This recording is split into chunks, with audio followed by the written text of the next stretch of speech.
All right, we are joined by Indiana head coach Mike Woodson, along with Xavier Johnson and Trayce Jackson-Davis. Coach Woodson, if you can open with an opening statement, and then we'll take questions for the students. Well, it was a hell of a game. I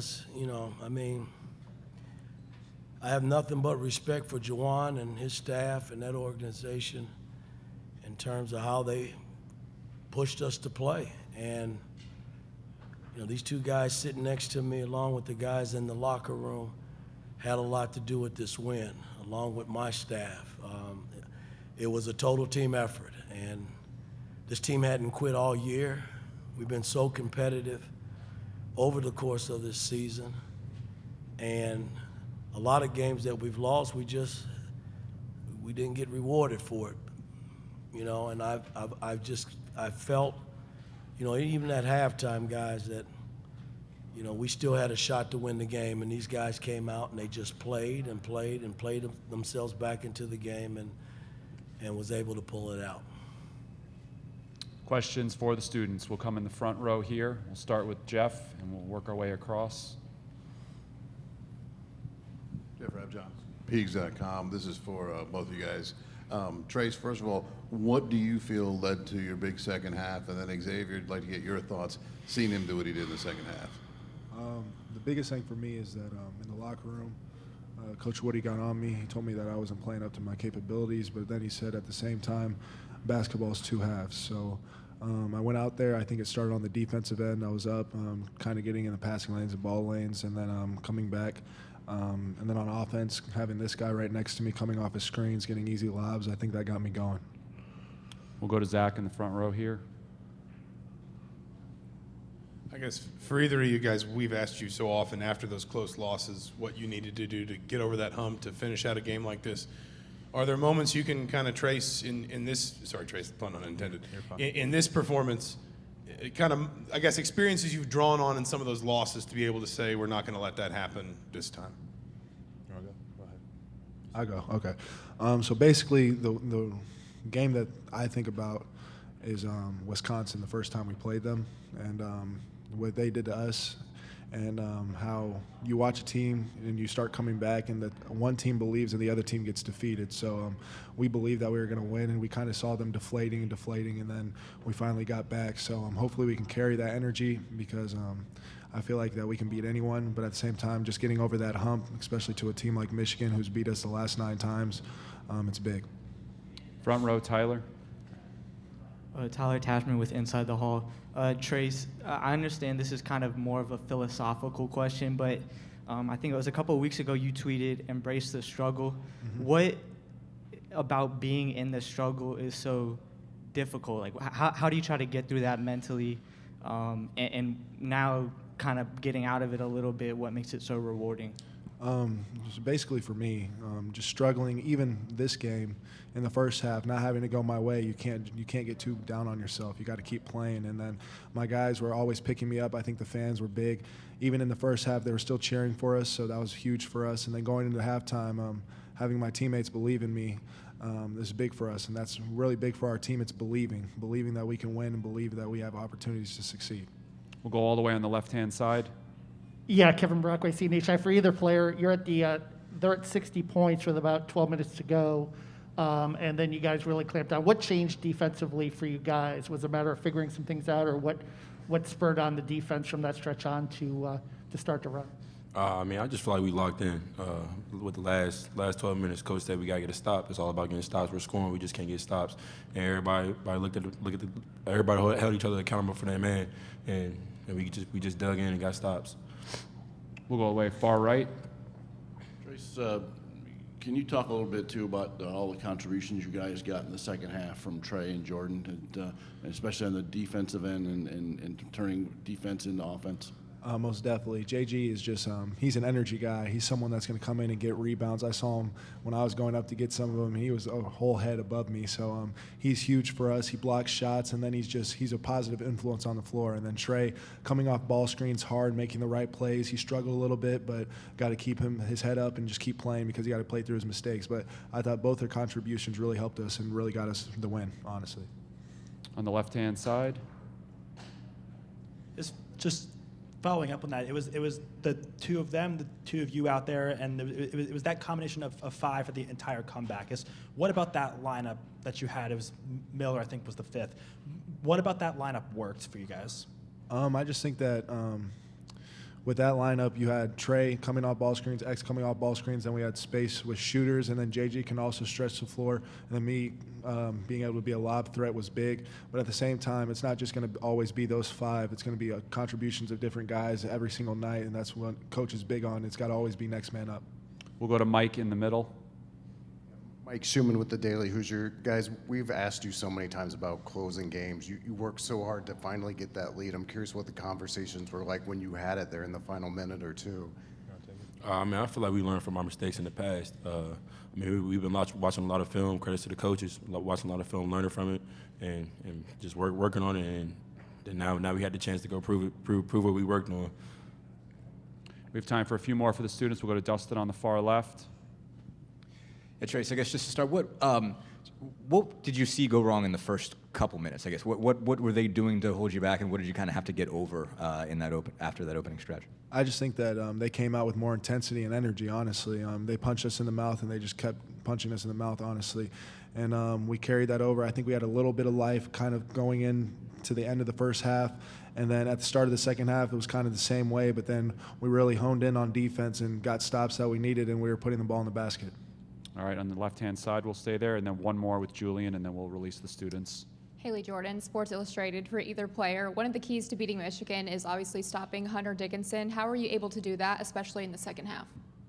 I think Hunter's a great player, and he had his way in Bloomington, and then he had his way in the first half, honestly. He was hitting shots, but the big thing with him was pushing him off the lane, and then I thought our guards really helped him crowd, and they were pressuring the ball so he couldn't get it. Last question for the students is from Julian, BTN. Gentlemen, can you talk about, express to me what it means to advance in the play on Friday? I mean, express what Friday represents, because you're seeing the light at the end of the tunnel almost, and you can advance. So can you express to me what it means to advance in the play on Friday? Trayce, you start, and then Xavier. For me, it's just it's the next game on our schedule. We play a really good Illinois team. But I've never played on Friday, so this is a new experience for me. I hope I see a lot of fans in the stadium, and we're going to go out and compete. Xavier? To me, it's just another game as well.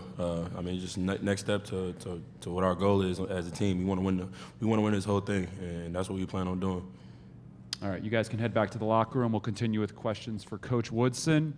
We'll start in the front row with Zach.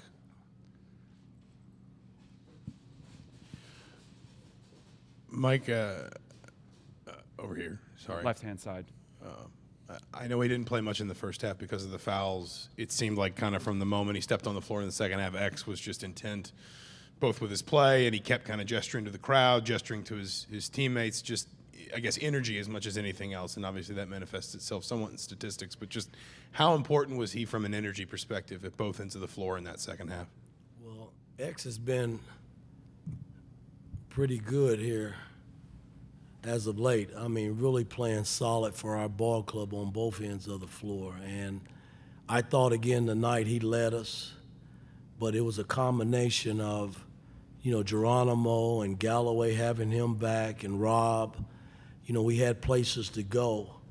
And during that stretch, I was searching, as a coach, trying to find a combination that could change the game. And the Geronimo and Galloway and X, and then I came back with Miller, along with Big Fella, changed the whole dynamics of that game. We'll go to the far right side.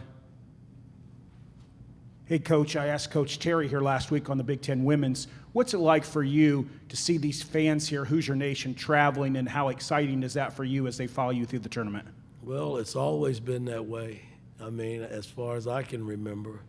But it's great to see them come out and show their support. We need it, man. This is probably the biggest win for our program in such a long, long time. And, I got to give my staff and the guys in that locker room that wear that uniform a lot of credit, man, because this team, they just won't quit. And that's a good sign to me. We'll go on the far left side, Kevin. Yeah, Coach, just the poise and execution down the stretch. You've unfortunately been on the wrong end of some close games lately. What was different today, particularly in the last 3 minutes, in terms of how you think you played? I thought that coming down the stretch, even when they made the run to cut it to 2, in the timeouts, I just saw steadiness. We've been here and we've struck out so many times that we're not going to let it happen tonight. And we came out of the timeout and we executed, we made plays that we needed to make to secure the win. We'll go all the way on the far right. Bob Kravitz with The Athletic. Mike, I know you're not a licensed bracketologist, but do you think this gets you in? I don't know.